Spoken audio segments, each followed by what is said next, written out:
gentlemen, welcome back to the analysis of YOLENO TV. I hope you're well from wherever you're watching this channel. I don't know how many of you have been following what the development in Tanzania. Kama unavyoona, hii ni hadi ya magari ya Mwigulu Mchemba ya Esther. Yote watu wameyateketeza moto. The government of Tanzania decided to shut down the internet. They shut down TikTok, they shut down X, and I think YouTube. Yeah, I think those platforms, Facebook.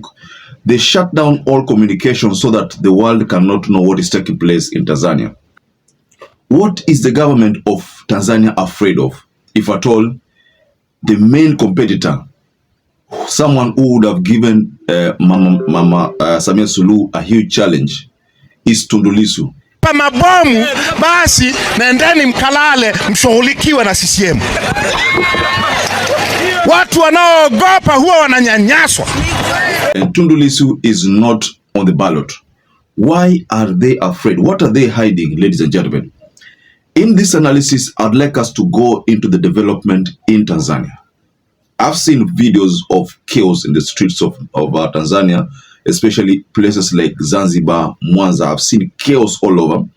I've seen heavy security, lockdowns in most parts of Tanzania.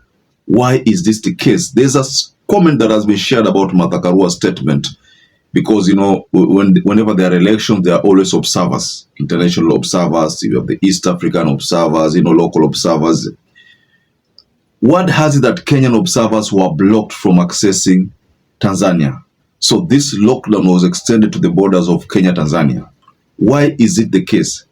I want to remind you that Mama SAMIA SULUHU is one of those presidents who have been talking about Jumuiya ya East Africa. Yani ule ujumuiya, the unity that is supposed to exist between East African countries. Why would she issue such a directive to bar observers from accessing Tanzania?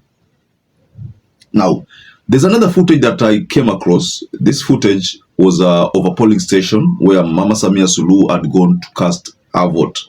Now, the most interesting thing is that if you look at the attendance, people who are there, the expectations that kungekuwa na so many people kwa sababu SAMIA SULUHU pale anapiga kura, watu wangekuwa na ile mbwembe na yani ile, you understand, the president is voting here.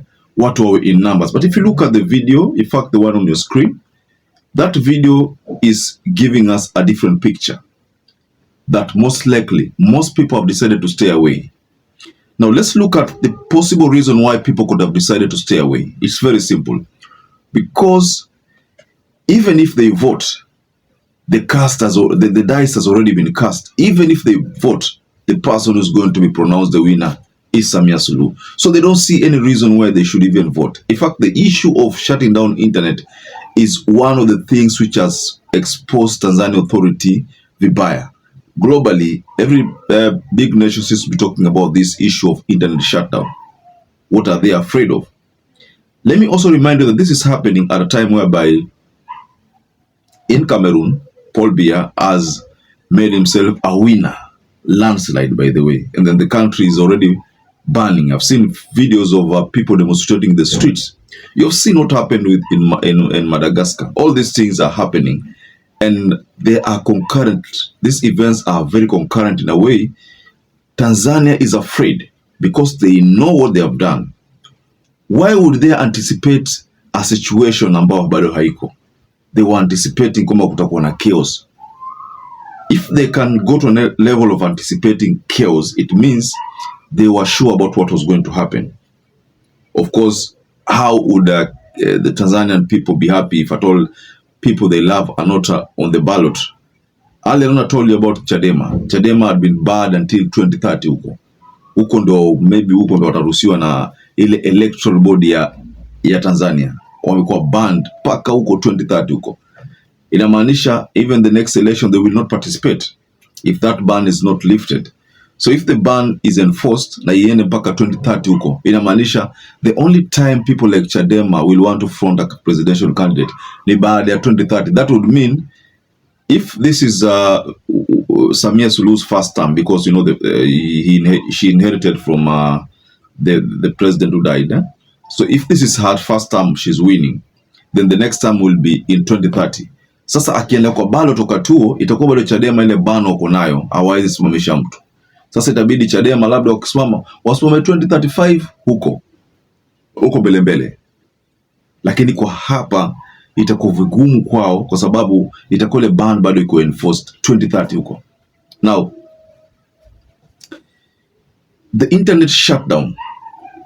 Why would they shut down the internet? When there was an issue of Martha Karua, the Chief Justice William Tunga detention in Tanzania, something happened.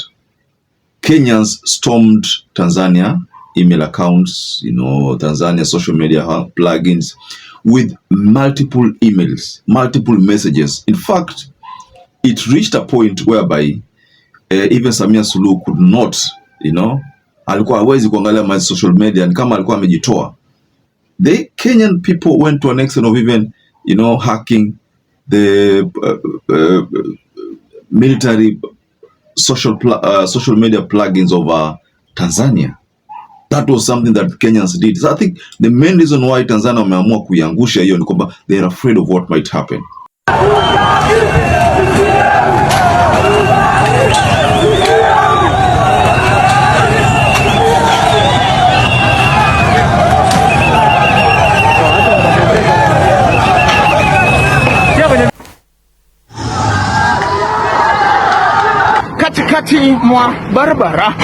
Kenyans are very good when it comes to social media. The attack that would have come from Kenya, ilibidi wa shut down internet. That is a show of respect. So, ladies and gentlemen, just go below in the comment section and tell us what you think about this latest development from Tanzania. What are they hiding? Why did they shut down internet? I understand at a VPN pale ifika wakati hauwezi tumia. You could not access anything. In fact, it was a total. That's why some people have called it an internet coup. Kama unavyoiona, hii ni hadi ya magari ya Mwigulu Mchemba ya Esther. Yote watu wameyateketeza moto.